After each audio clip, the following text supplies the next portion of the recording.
அந்த நபர் காணா போய் பல நாட்கள் ஆகுது. அவர் கொலை செய்யப்பட்டிருப்பார் அப்படிங்கிற சந்தேகத்தின் பேரில் அவரோட நண்பர் ஒருத்தர் கைது செஞ்சு வழக்கு விசாரணை நடந்துட்டு இருக்கு.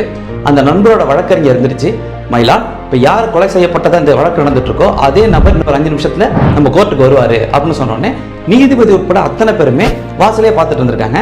5 நிமிஷம் 10 நிமிஷம் ஆயிருக்கு, அவர் வரவே இல்லை.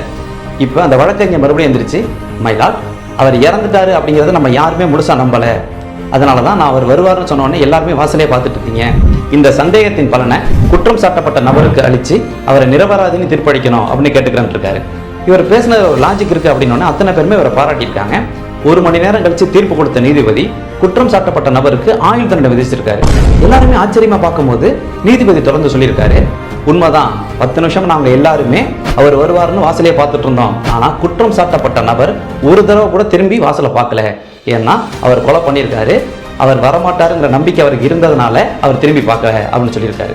இப்போ ஜட்ஜி எந்த அளவுக்கு நோட் பண்ணியிருக்காருன்னு அத்தனை பேருமே வியந்து பார்த்துருக்காங்க. அதே மாதிரி நம்ம பேசினா மாட்டிக்குவோம் அப்படின்னு தப்பு பண்ணிட்டு அமைதியாகவே இருந்தோம்னா கூட நமது உடல் மொழி, அதாவது பாடி லாங்குவேஜ் நம்ம பண்ண தப்பை காமிச்சு கொடுத்துரும். இல்லை என்னால் பாடி லாங்குவேஜை கண்ட்ரோல் பண்ண முடியும் அப்படின்னா அதுக்கு சிறந்த கை தேர்ந்த நடிகர்களாக இருக்கணும்.